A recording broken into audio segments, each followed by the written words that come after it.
Hi everyone, welcome to Sunday Hey everyone, Speaks. I, as always, am Cheyenne Severin, and today I'm here with. James Manieri. There we go. All So right. today it's well, not just today, but this month it's Pride Month. Obviously June, which originated from, I believe, the Stonewall riot. Yep, Yep. for Um. sure. So that was a while ago, James. Do you know much about the Stonewall riots, or? Yeah, for sure, for sure. Yeah, it was an uprising where our community had basically had enough. Where I feel at this point, our community is getting to that point again. We were just chatting about that a little bit. But the Stonewall was a night where the Stonewall bar on Christopher Street in the Village in New York City was raided, and they were bombarded with police officers. At that time, unfortunately, there was a lot of that going on where the gay community was approached in a really, really offensive and barbaric way, if you will. They were beat up. They were arrested for no reason, just because of whom they were born to love. And of course, the mindset was really different then. They were taught to do that. So I think there was a lot of learned behaviors and learned beliefs back then that was just followed through decades and everything. But Stonewall was a night of uprising, a night of where we said we're not going to take it anymore. Where our pain had become great enough, sort of like an addiction. It was that same thing, right? When the pain becomes great enough, eventually, I think something has to change. You either lay down and die, or you become someone that's willing to fight. Mm-hmm. And I think that night is when there had been a great and greater, there had been a great enough amount of pain that had happened as a collective, and that was the night that everything changed. And yeah, so Stone was monumental to our people. So you mentioned that it was sort of like addiction in some ways. That Yeah, for sure.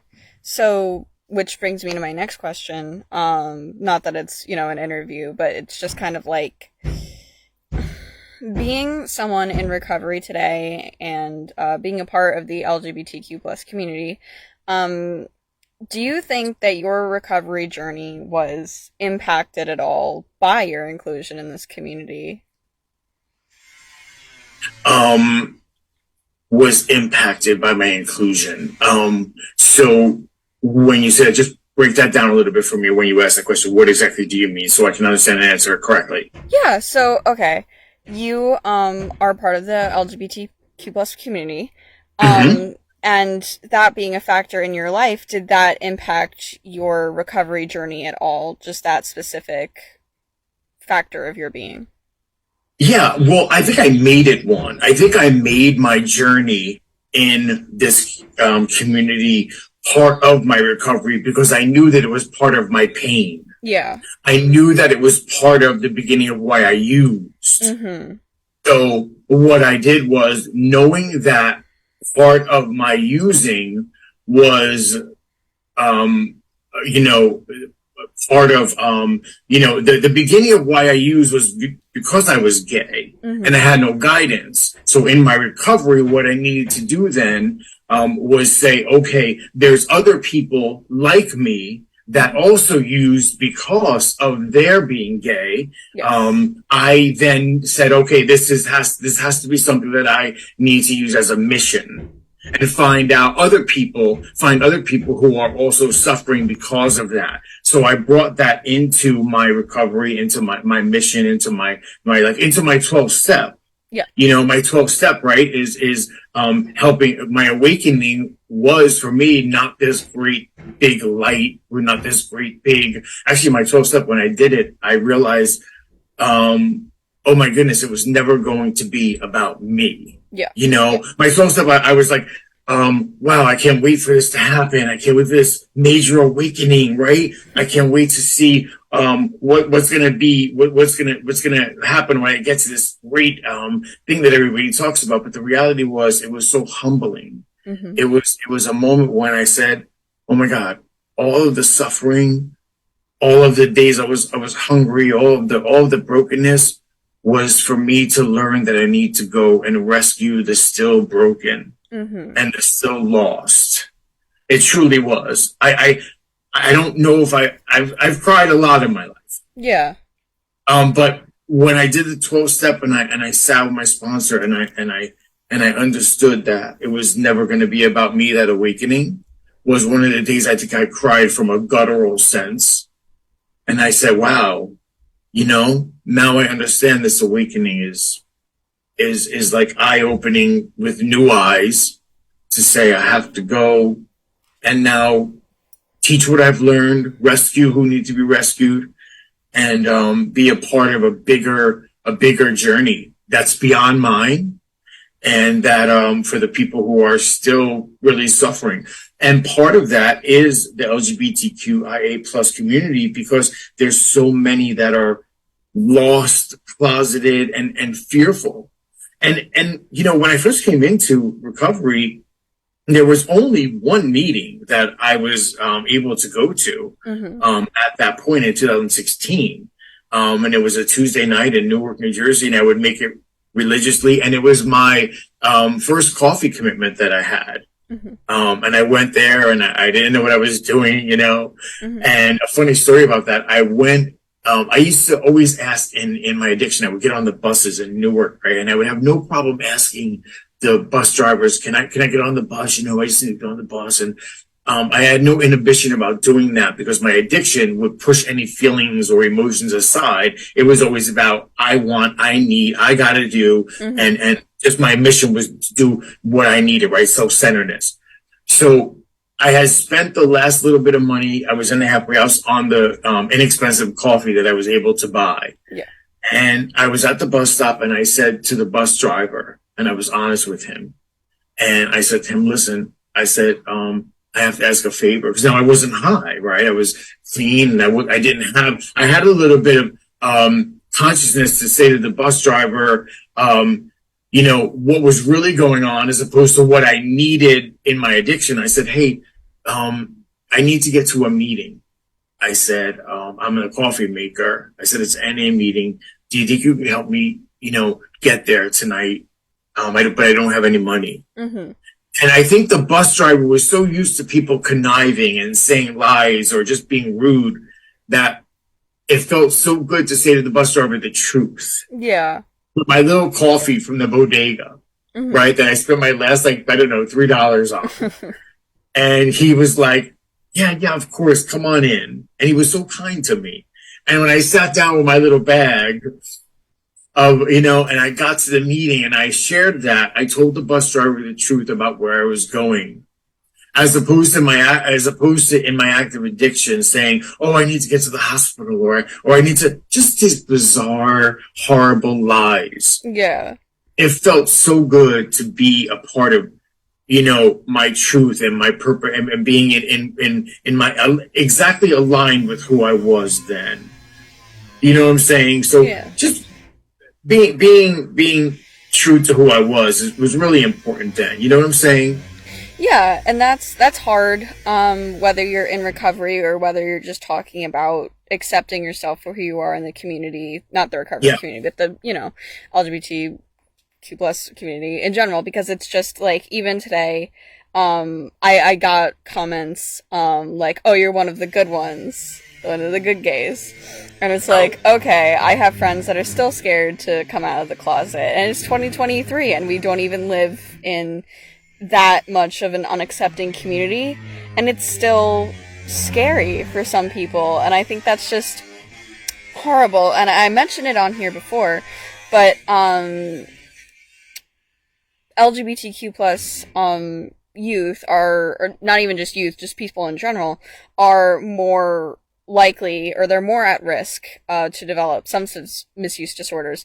And part of that is, at least for older people, is the only place that you could really, not the only place, but one of the only places you could really meet other people who were looking for the same kind of relationship that you were, was at bars. So where were you spending a lot of your time, and what were you going to develop a dependence on, most likely? and then things develop from there because of Gateway. Now, Yeah. that's not so much of a thing anymore. Not that it doesn't happen, but Yeah. now it's still just that, like you had mentioned, like the self-acceptance aspect of it. It's hard.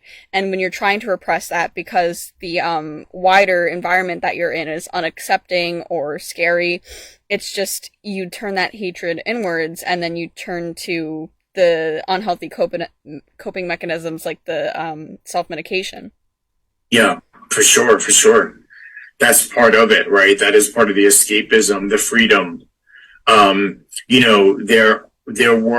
We always talk about the bad part of the drugs, which of course it is as a whole, but for the using addict in our minds, it's about the good part of it Yeah. for us is that relief and that freedom from what it is we're using over. And that part, yes, we're in denial of a lot of things, but we can't deny the fact of what that drug actually does for us emotionally. Mm-hmm. And until, people start to see, well, why are you using? Why are you willing to go to jail, go to prison, lose your family, go into a stranger's car and do horrible things for $20, go hungry on the streets, steal from your family in the middle of the night? Why are you willing to do this? Until you can really understand all of that, what is your main root? And sit down and talk with someone and understand. And once that substance abuser becomes someone who gets clean and they have clarity, and you say to them, what was the reason? And they say, because I was hurt in this area. And you go, wow, it was all because of pain. It wasn't because you were a derelict, because you were a bum. It wasn't because you were a bad person. It was because someone may have hurt you and you didn't know how to deal with that. My friend said to me, my coworker, who's a friend, he said, we were talking about relapse. And he said, if you ever relapse, I'm never going to stop coming to look for you. And I said to him, do me a favor. I said, never stop looking for me, please. I said, because something happened to me that I wasn't able to deal with. Mm-hmm. And there was a feeling I couldn't get over. And wherever I'm at inside, I don't want to be there. I said, so please come get me. Mm-hmm. Because I know that it's not about the drug. It was something happened. Yeah. That in my humanness, right? In just the humanness of James Manieri, something happened. Because I have so many beautiful things in my life. Why? Why would I give it up? Something had to happen. So I was like, yeah, man, please come get me. Mm-hmm.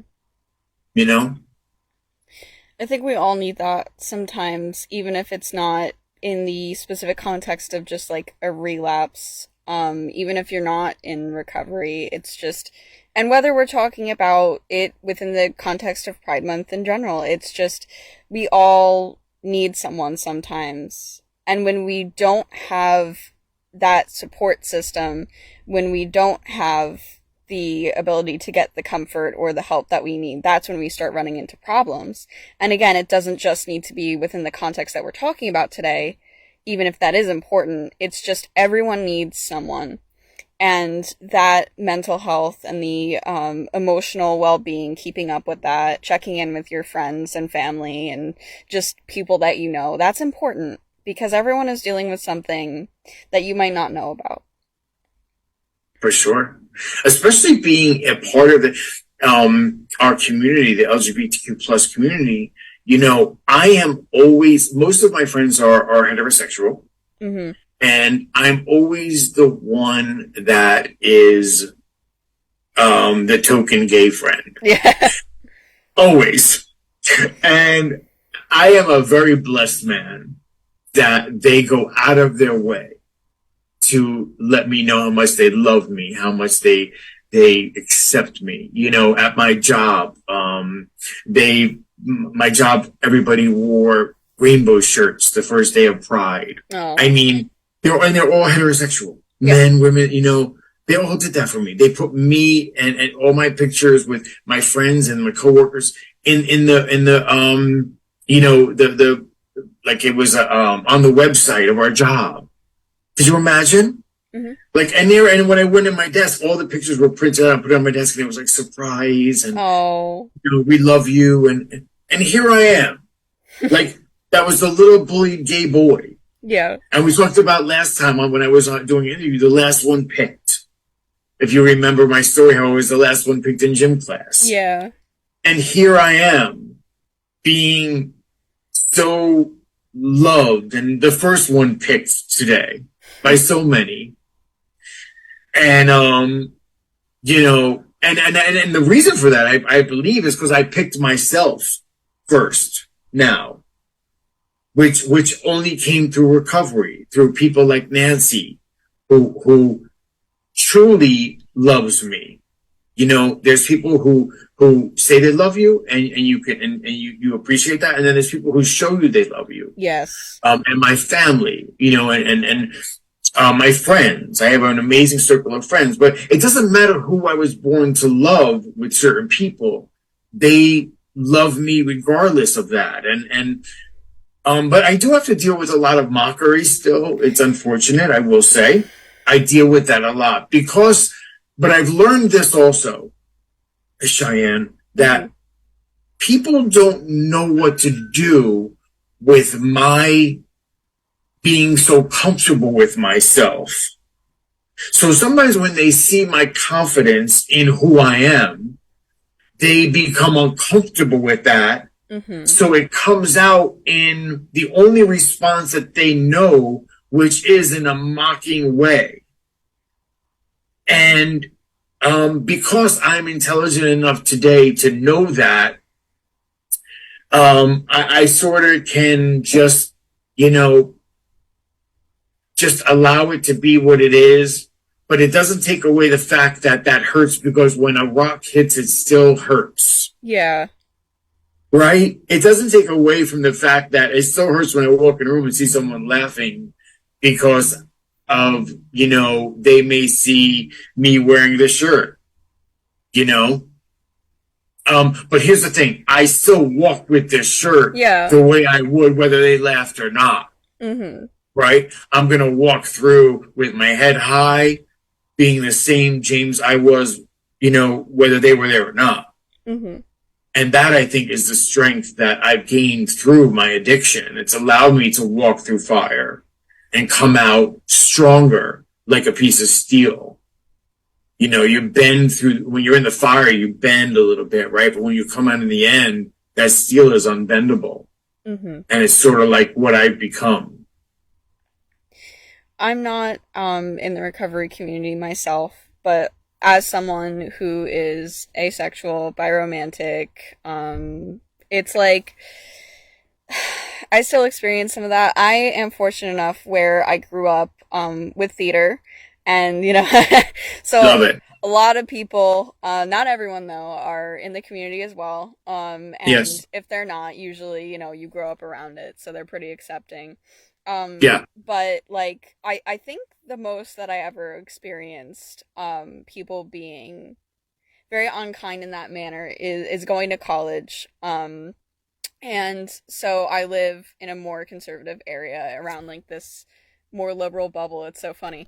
But it's like so where I go to college, a lot of the kids are more conservative, which there's nothing wrong with that, but then when you start doing certain things like the Pride Club that we have, there was a Discord server raid, which for those of you that don't know what Discord is, it's basically just like a chat messaging like kind of thing. It's like Instagram or whatever, but for chatting. So anyway, they had this server set up for like the Pride Club, and I don't know how they did it, but a bunch of people got in and they were using slurs and da da da da da, and the college couldn't really do much about it unless, because you know it's still like freedom of speech unless they made a direct threat onto someone.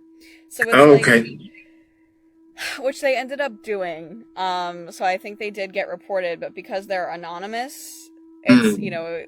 there's not much they could do. And there was an incident earlier, like it was a whole PR nightmare where some guy went onto our main college app where everyone like chats and looks at events and everything, and he was just using the most horrific language. And he was like, gay people are going to bring about the end of the world. They are awful, da da da da da. And Oh they my God. didn't do anything about it because it was within his right as to freedom of speech. And it's just like, Oh my God. That so is just so horrible. I mean, that is hate speech. it is. You But know, when you say someone, a collective group of people are going to bring about the end of the world, that is there's a fine line between freedom of speech and hate speech, right? I mean, you have to, as an administration, they should have said this is unacceptable. that's the thing. But they This didn't. is not for this is not for the betterment of a group of students. This is not for the lifting up. This is not for the building of any college student on this group chat. So, So if you can explain how you're building a student here and trying to teach, then we'll let you stay. That's what I would have said as an administrator. yeah, it's just the problem was is he had the right to freedom of speech, which we'll get to that in a minute, but it's just kind of like why he was allowed to do that and there wasn't a wider problem is because the school had bluffed. They were like, listen, we have community guidelines here, follow them. They didn't actually have community guidelines in place for the app specifically. So he was allowed to just go and say these things because technically he wasn't violating rules within the school. And but we were fortunate enough that someone in student life who manages like student affairs and who goes on the app and everything, they were not they went through and they deleted the worst of the comments that they were allowed That to, was, and they were willing to get in trouble for that. So I we have people that support us, but it's about that shouldn't have been an issue in the first place. You know what I mean? yeah, it shouldn't have been. It shouldn't have been. I really have to say, I think that there's going to come a point soon Mm-hmm. where we are going to, as a people, Mm-hmm. as a gay community, going to have a point where there's going to be some type of coming together, and we're going to have some type of our voices will be heard once again, like Stonewall, because I really do feel that we're being pushed to a point in many areas where recovery is being jeopardized because we are in areas being oppressed.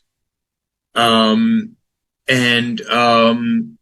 when we get to that point, I think like that night in June, when Stonewall happened, I think there's going to be enough is enough. And, I'm not going to let my recovery be jeopardized. Mm-hmm. And I think the only way to do that we've learned is through sometimes having to raise your voices collectively. So we'll see. I mean, I think, there's been a lot of movements, right? There's been the Me Too movement. There's been the Black Lives Matter movement. Mm-hmm. And if there has to be a movement amongst the LGBTQ plus, culture, then that's what we'll do. Mm-hmm. That said, we are 4 minutes over time. Got a little carried away there. But but, yeah, yeah, don't get us started. but thank you for People are coming. probably like, all right, enough, let them go. Good idea. Thank you for coming on today, James. I appreciate it. My pleasure. It was great talking with you, Sam. Have a good day. You too. Happy Father's Day, everybody. Bye. True.